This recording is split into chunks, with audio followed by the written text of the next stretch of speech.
Hello everyone, my name is Gianni Salvatore. I'm a fashion designer and a co-founder of the True Future community. True Future is just not a community, it's a fashion brand as well. The way we have done is we have merged the two things together. We have merged a fashion brand and a community together. So the community's role is we will have a lot of members on the community, and what we'll do is we'll try to help as many people as we can.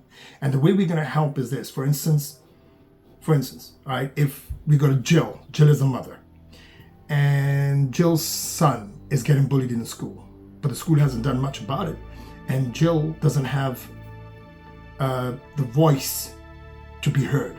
She doesn't have many followers on social media platforms. So what we'll do is we will create a post for Jill because she's a part of the community, and then we'll post that post and we'll get our members to post it as well. So Jill will get to be heard by a lot of people, and that's how we're going to work on this community. We're going to try to help everyone who's part of the community, and that's one of those things we're going to try to do with the community. So the community is going to play a massive role in the near future. All right, so on this channel we are going to try to cover different variety of topics. You can talk about entrepreneurship, how to be successful, how to have a strong mindset. Now, to me,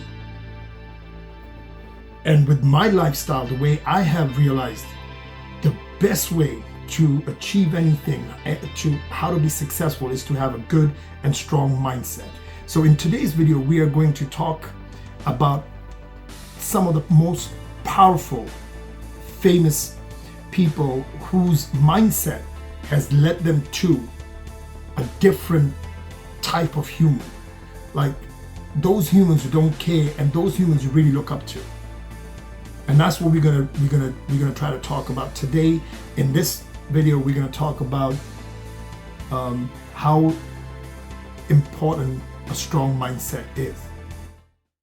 It is rather for us to be here, dedicated to the great task remaining before us, that from these honored dead we take increased devotion to that cause for which they gave the last full measure of devotion.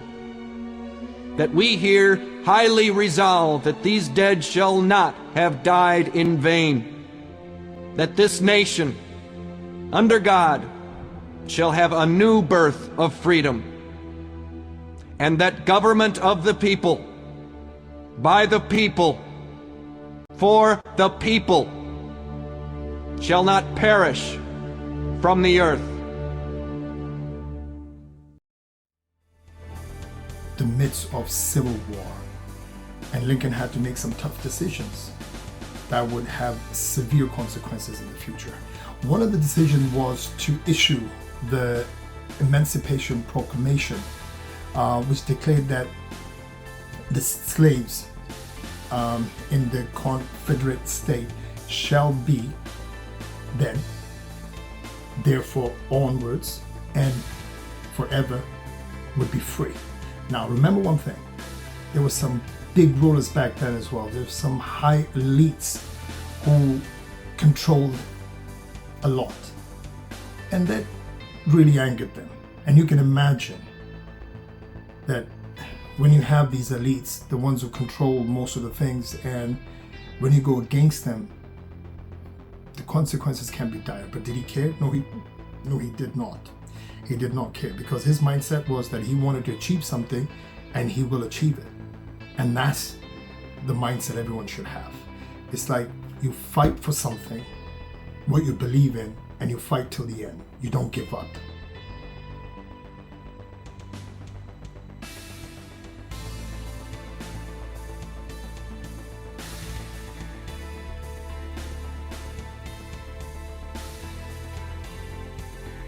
In 1965, the Civil War came to an end.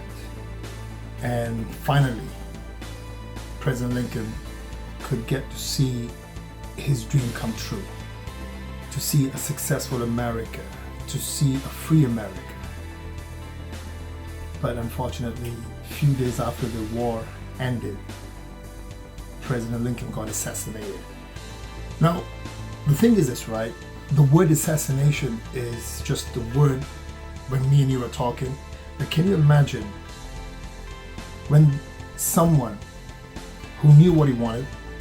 He knew what he was going to go for, what he was fighting for, and he knew that he angered a lot of people, a lot of high rollers he angered. But did he care? No, he didn't, because that's what a man's mindset's supposed to be. You're not supposed to be scared. What you're supposed to be is you set your mind and you set your goals and you just go for it. You don't care about what the outcome is going to be or what's going to happen to you, because you need to know that that's your destination and that's what you're going to achieve. So to me, what I've learned from Lincoln's story and what I've learned from people like this is what I do. I try to learn from the people who are like a majestic mindset, people who can control everything around them just because they are that strong. That what I've learned from Lincoln's story was, you just don't give up. You don't give up. Your life is just merely, I think it's a habit. When we wake up every day and we live every day, we wake up, we breathe, we eat, we sleep. It's an everyday thing. But having a goal, having something to live for, having a dream to fight for, that's living. In my eyes, that's living anyway. So that's how Lincoln did. He knew that he can lose his presidency. He knew that what he was doing when he was trying to go to free the slaves and everything, he knew that his life could be a danger. But did he stop? No, he didn't. And that's what the key point is. We as men, we as humans, when we make our mind up, when we set our goals, we should not deviate from it. Just don't deviate from it, because if you want to achieve something in life, you got to keep on fighting for it. You should be scared of your dreams. That's how big your dreams should be. That you should be petrified of your dreams. That's when you know that you are actually on the right path. While we're talking about the mindset, what a human should be like, let me give you another example of Muhammad Ali. Out everybody and no one can whoop him. That's when that little Cassius Clay from Louisville, Kentucky came up and stopped Sonny Liston, the man who annihilated Floyd Patterson twice. He was going to kill me. But he hit harder than George. His reach was longer than George. He was a better boxer than George. And I'm better now than I was when you saw that 22-year-old undeveloped kid running from Sonny Liston. I'm experienced now, professional. Jaw's been broke, been lost, knocked down a couple times. Bad. Been chopping trees. I done something new for this fight. I done wrestled with an alligator. That's right. I have wrestled with an alligator. I done tussled with a whale. I done handcuffed lightning, throw thunder in jail. That's bad. Only last week, I murdered a rock, injured a stone, hospitalized a brick. I'm so mean, I make medicine sick. Man, dude. Bad. Ain't no doubt. Fast. Last night, I cut the light off in my bedroom, hit the switch, was in the bed before the room was dark. Incredible. Fast. Incredible. And you, George Foreman, all of you chumps are gonna bow when I whoop him. All of you. I know you got him. I know you got him picked, but the man's in trouble. I'm gonna show you how great I am. The reason I'm giving Muhammad Ali is because everyone knows Muhammad Ali, right? Everyone, the kids know it, everyone knows it. So I'm going to give you guys a normal example of Muhammad Ali. Muhammad Ali, first he was black. Back then, being black and trying to achieve something was hard enough anyway, but he did. And not just that, he was one of those guys who probably had the strongest mindset, because let me give you a small example. When he was asked to go and fight for America against the Vietnam, his belief was the Vietnamese haven't done anything to him, so he has no right to go and kill innocent people. That was his mindset, that he didn't want to endanger innocent people. He didn't want to kill innocent people just for some war which wasn't even supposed to be in their own home ground. So why would you want to go and fight somewhere else? And even when the war is not even in your home ground, it's not even in your country, you're going somewhere else to fight someone and kill someone else. He didn't. He knew that if he's going to take that stand, what I'm trying to tell you guys is this: it's all about the mindset. You take a step and you stick with it. He knew that if he's gonna do this, there's going to be some dire consequences. Like, for instance, he could lose his boxing career. He can end up being in a jail. All right, he can lose all the money he had. Did he care? No, he did not. And that's what a mindset is, because he knew that what he was doing and what he's standing up for is exactly what he wanted to. And he did not bend over or bend down. He stood firm. So, yeah, he went to jail. He could have lost everything. But once again, we're talking about the mindset. Once again, the man was incredible. He came out of the prison and he fought for his rights again, and he became a world champion again. That's a mindset. He was laid off for, I think, 3 years. He was off the game, and he came back and he conquered a game. And that's a mindset, because why should I bend over for others, all right, and not try to achieve what I want to achieve? You're talking about mindset, right? I've told you about Abraham Lincoln, the president. So that's a president. Then I told you about Muhammad Ali. He's a sports personality. Let me tell you another person which I have admired. The reason I have admired him is because of his way of the way he thought of things, and the way he knew that he just doesn't have that bone in him to give up. He just did not know how to give up. His name is Thomas Edison.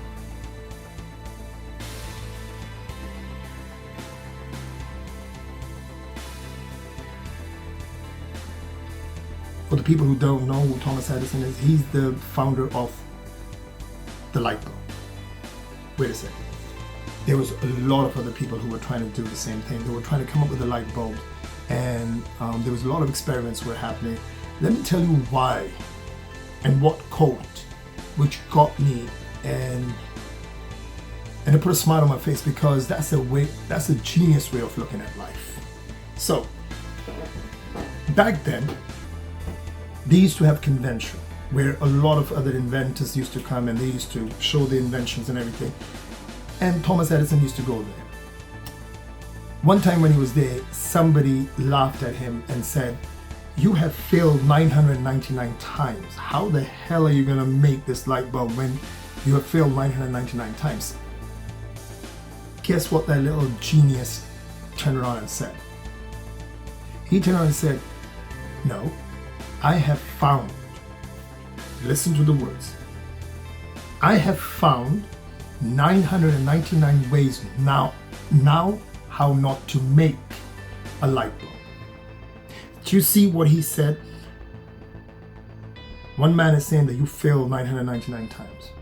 And Thomas Edison said, "No, I have found 999 ways how not to make a light bulb." That's the mindset you're supposed to have. Like, you don't know how to give up. You just do not have that in you. It's not built in your DNA to know how to give up.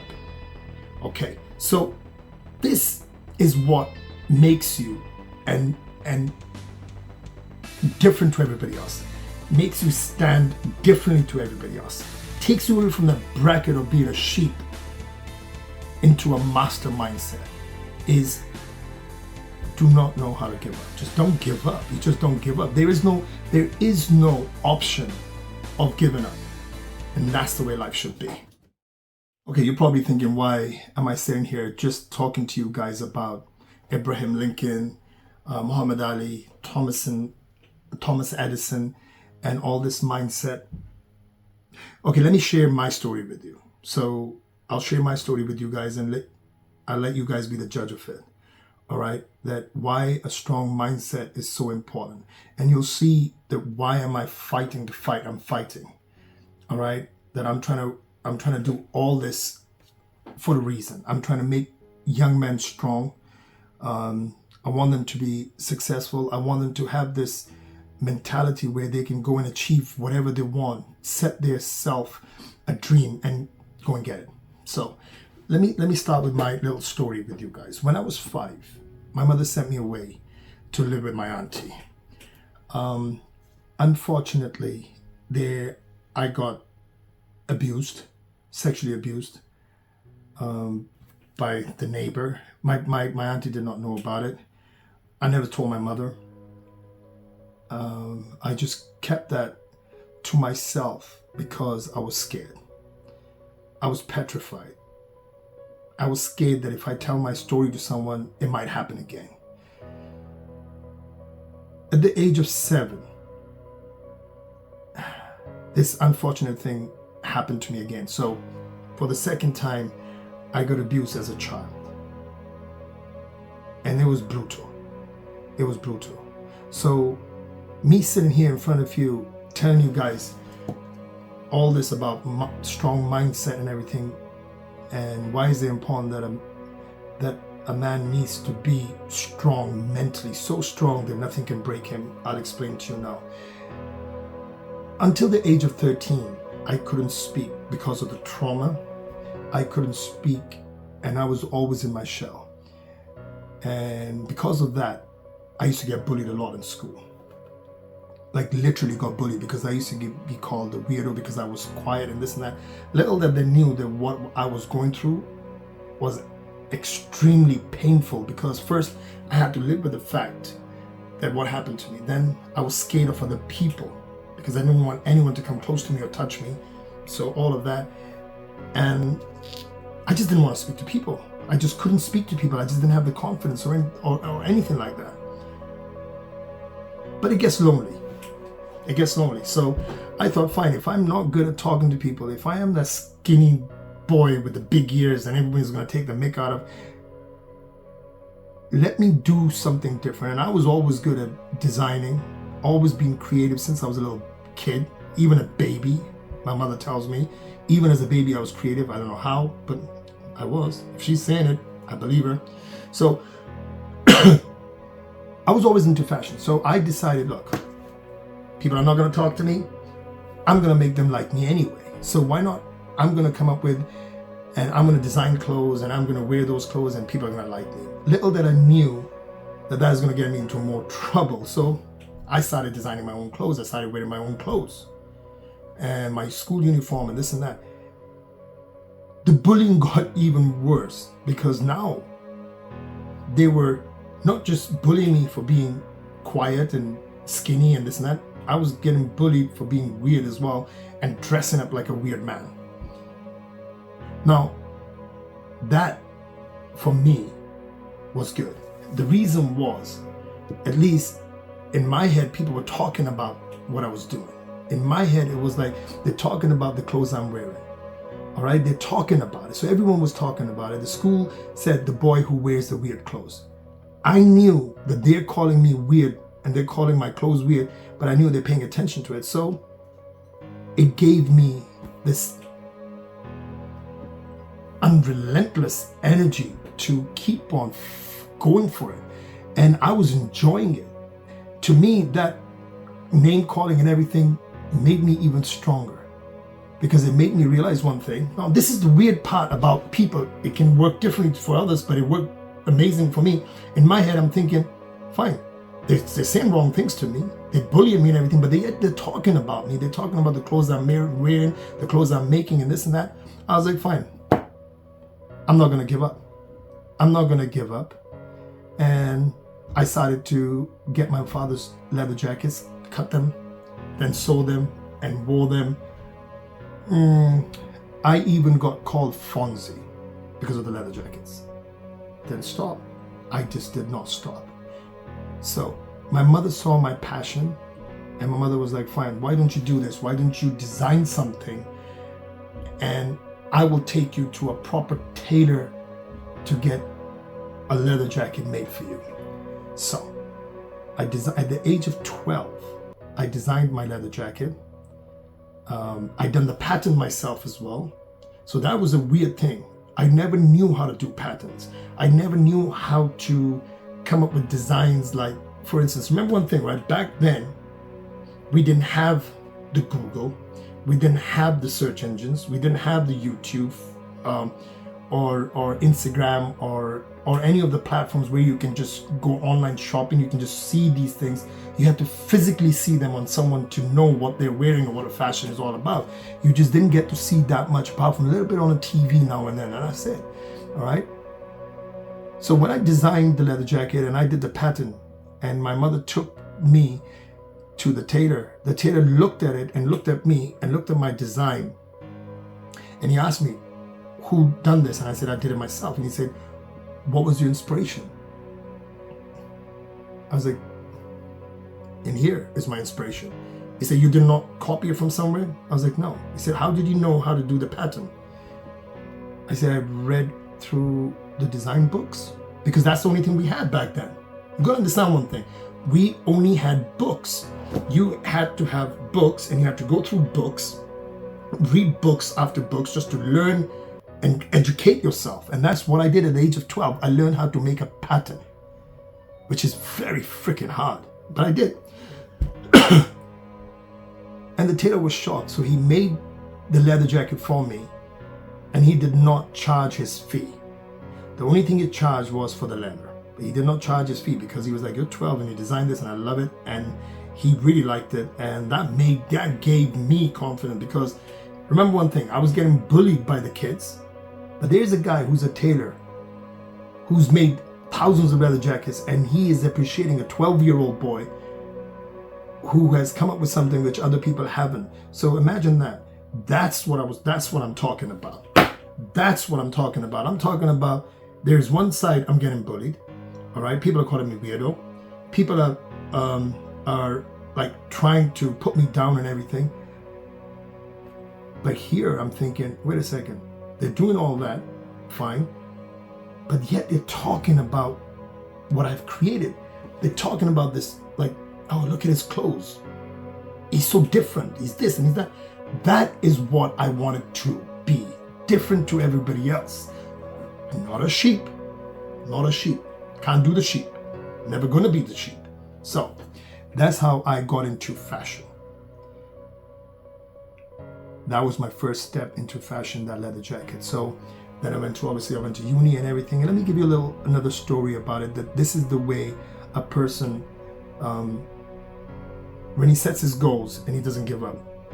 So my life hasn't been just simple or just amazing all the time. I've had my setbacks. But the thing with the setbacks is I've learned from my setbacks, and it's just made me 10 times stronger. I know it's easily said than done, but trust me, if you think from this point of view, that whatever you are failing at or you failed at, it's a learning curve, or you achieve, even failing is an achievement in one way or the other. You should never want to fail, but if you have failed, you have achieved the knowledge how not to fail again. So remember that. That's the way you need to look at your life. All right, so I'm here and I'm in the uni now, and my first year, second semester, there was an opening. I heard from my lecturer, there was an opening. They're looking for a designer, young designer, but year 2, second semester, year 2, they're looking for a young designer in Ford. I was in my first year, second semester, not my second year, second semester, first year, second semester. I went and I stood outside the Ford, I don't know if you want to call it the offices. Yeah, let's call it offices. So I stood outside the office, and people walking in and out. I started asking, who do I have to speak to apply for a job? So the person behind the desk turned around and said, you cannot apply for a job because we're not hiring anyone. And I said, it's okay, you're not hiring me. I'm working for you for free. I will work for you for free. I just need this job. Because I knew that I needed that on my resume. I needed to be in the Ford company so I can put the word Ford. I work for Ford, and I wanted that. So I said, fine, I'm going to come back again tomorrow. So from 8 in the morning till 5 in the evening, I would stand outside the door asking every time they went for lunch, I'm looking for a job. After 2 weeks, finally, one of the guys came up and said, do you know what? Why didn't you come inside and we'll have an interview? During the interview, I was ready to do anything. I said, look, I don't care. What I want is I'll work for free. I'll make coffee and tea, whatever you ask me to do. You want me to print the papers, I'll print the papers. Whatever you want me to do, I'll do it, because I wanted to be in that place, because that was my goal. I wanted to achieve that. So I worked for them for 6 months for free. Now remember one thing, I'm in a uni, I'm a student, I'm doing 9 to 5, 3 days a week, all right, without any money, and then I'm working as well. And on top of that, I'm getting my education as well. So I'm working for free, and I'm doing my part-time work so I can have enough money so I can survive, and I'm doing my uni work as well. And that's what you call strong mentality. Like if you want to achieve something, you don't look your right or you don't look on your left. You are focused on what you want to achieve, and you just go and you get it. That's how you're supposed to live your life. Every day when you wake up, you should have a goal in your mind, something to look forward to. Don't let your time on this be wasted. So after getting the job in Ford and working 6 months for free for Ford, I decided after I finish my second semester, I'm gonna go and apply for something else somewhere else. So then I went for the Rolls Royce.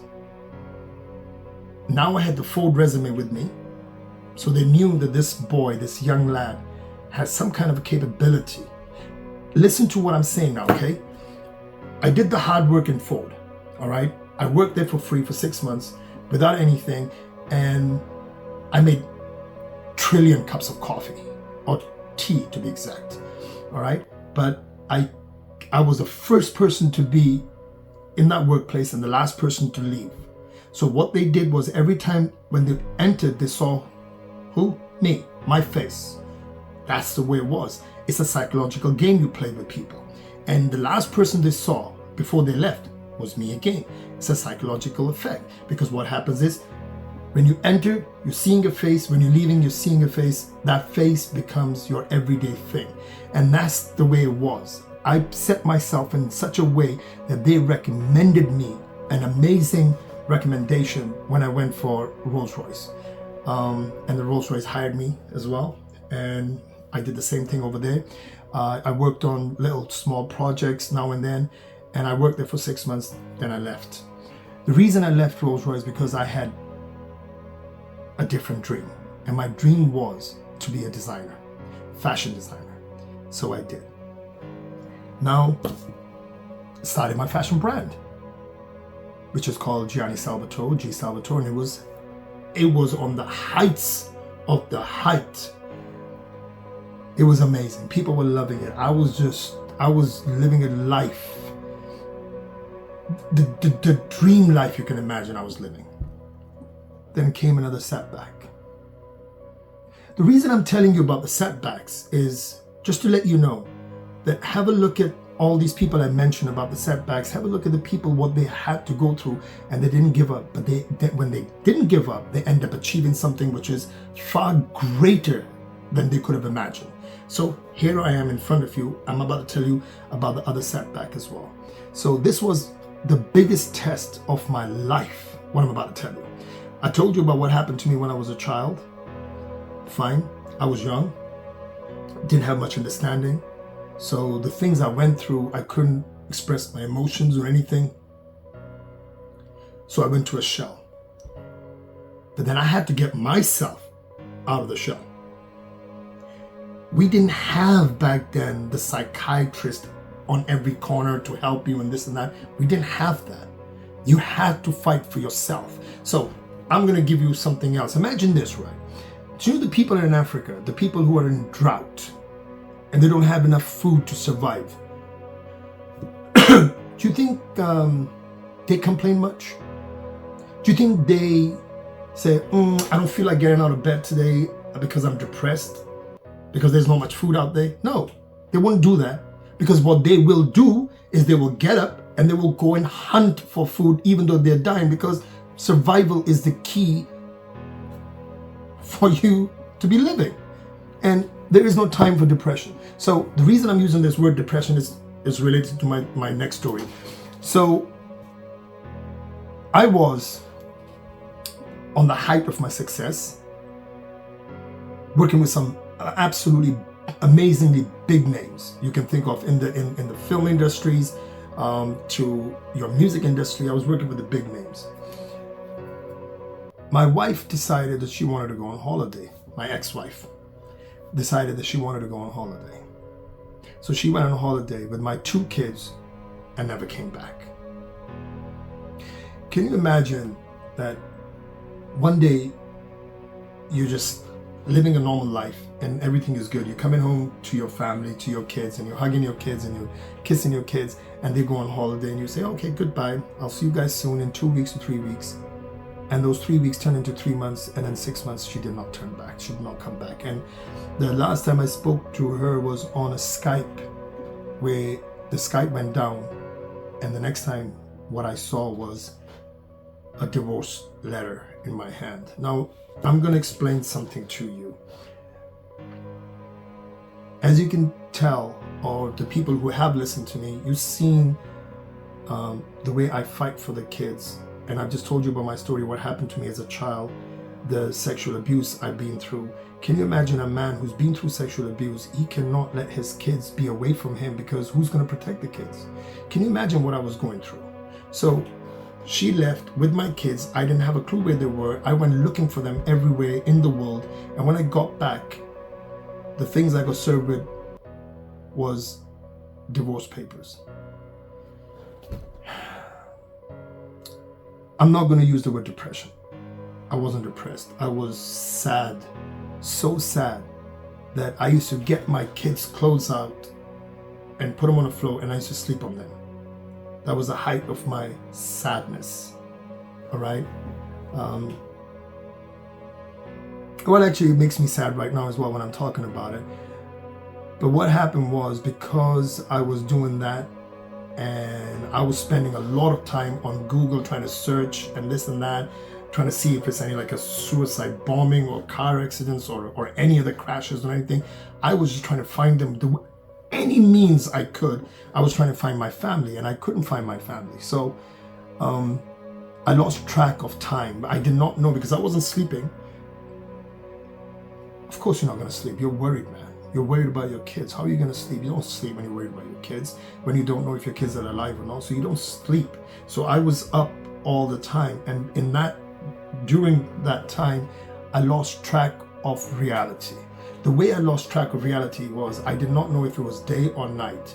And because I was sleeping on my kids' clothes, and I wasn't really paying attention to myself. So one day in the night, I don't remember, but I walked outside my house, and I was walking on the street in my boxer shorts. I know this is a story it's very close to me, but I want you guys to listen to it, because I'm trying to help, and I'm trying to tell you why the mindset and the mentality of a human being is so important. So I was walking in my boxer shorts, and the police stopped me.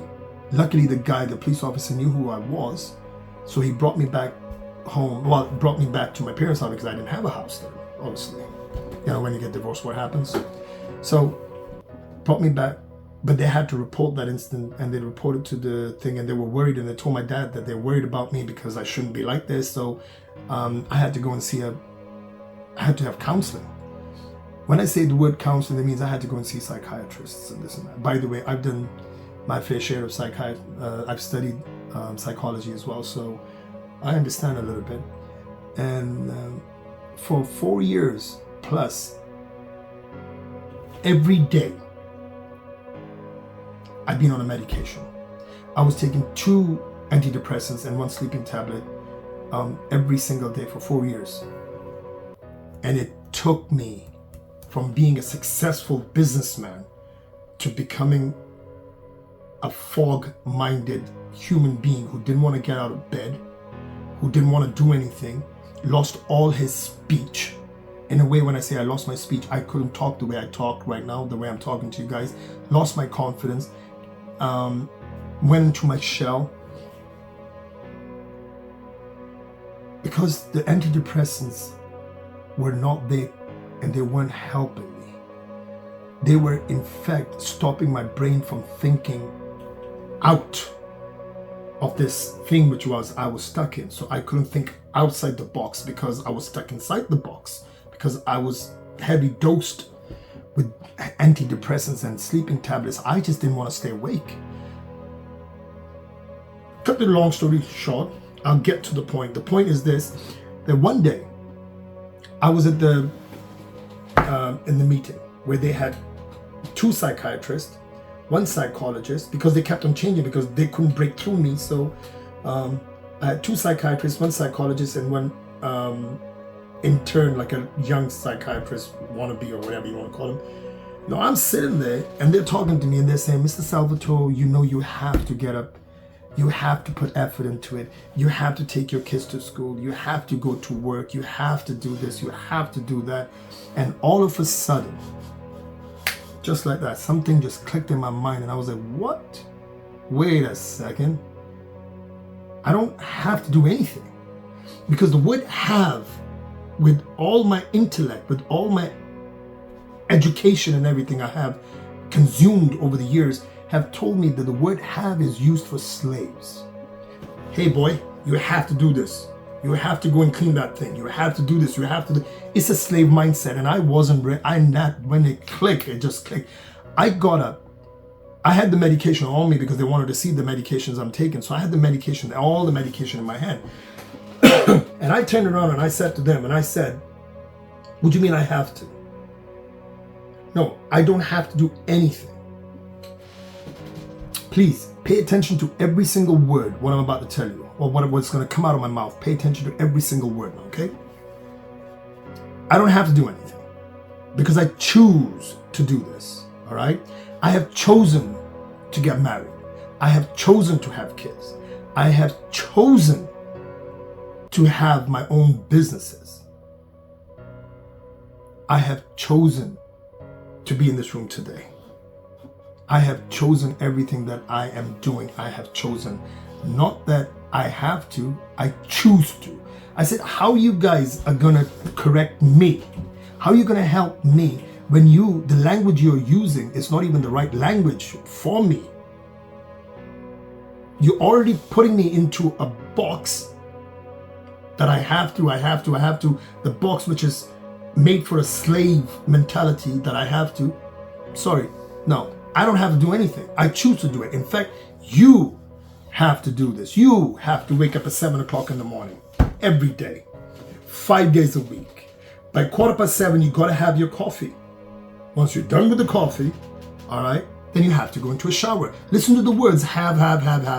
You have to go into the shower. Then you have to come out of the shower. Then you have to get ready. And then you have to be here by 8:30 in front of me, sitting on that chair in front of me. You have to do all of these things. Where I choose to wake up whatever time I want to. I choose to come here, all right? I choose to take my kids to school or kiss my kids because I love them and I chose to have them, so I can do whatever I want. But you have to. I choose to do it, you have to, because if you don't do as you're told, you will end up losing your job. And I swear on anything, that moment, my whole life just changed like that. Within a matter of seconds, my mentality changed. I took the whole medication and I just gave it to them. I said, you guys are not here to fix anything. We, humans, have the capability of fixing themselves. We just need to know that we are strong enough to do so. For 4 years, I've been on this medication with fog for a mind, where with these antidepressants and sleeping tablets, you have made me into a mummy, a person who cannot think for himself, a person who doesn't want to get up and do anything, a person who doesn't want to get up and achieve anything. In fact, he wants nothing but to be a failure. Well, I choose not to be that person. So I gave him the medication and I walked out of that place. Before I was walking out, they were like, Mr. Salvatore, you know that you can't just come off this medication because they are suicidal. Listen to the words, antidepressants, who's supposed to get you out of depression, but if you go off them, that means you're going to end up committing suicide, more likely to commit suicide. So the medication, which is supposed to heal you, is not actually healing you, but it's actually forcing you and slightly taking you away from your own life. What the hell? I turned around and I said, does this face look like a face who's going to commit suicide? Does this person sitting in front of you with this mentality looks like a person who's going to commit suicide? I don't think so. I hell don't think so. I said, I'll tell you what. Yeah, I could have been a suicide person or suicidal person. If I keep on being on this medication, I will be definitely, but I'm not going to do it. I'm going to show you guys how strong I am mentally and physically. Guess what? Never needed to take them again. Never ever. And I have never ever in my life been so strong in my life mentally that I am right now. Listen, if you're not going to fall, you're not going to know, or you're not going to understand how to get up, or how quickly you need to get up, and what maneuvers you have to do to get up. You need to fall a few times to understand that falling is not there forever. Because you get up, you brush yourself, and you get back on it, and you work 10 times harder so you don't fall again. And that's the mindset of a strong person. You just don't have that in your dictionary, the word giving up. You don't have the means to even know what giving up is. This should not be built in your DNA, where you can even imagine a life without a fight. So, to all my viewers, listen, you are special. Every single one of you is special. It's just you need to find your speciality. You need to find where you're hiding all that. That's what you need to do. You need to set yourself that, look, if I'm going to do this, okay, if you're going to try to achieve something, always aim for this high, the highest of the highest, that even when you're sleeping, that you wake up being scared of the dream you have dreamt for yourself. The reason is, if you keep your dreams and goals so high that even if you don't achieve that, you're still here somewhere, which is far better than here. Far better than here. And on that note, I'm going to say goodbye, everyone. I hope you guys have a lovely day, and I will speak to you guys soon. Goodbye.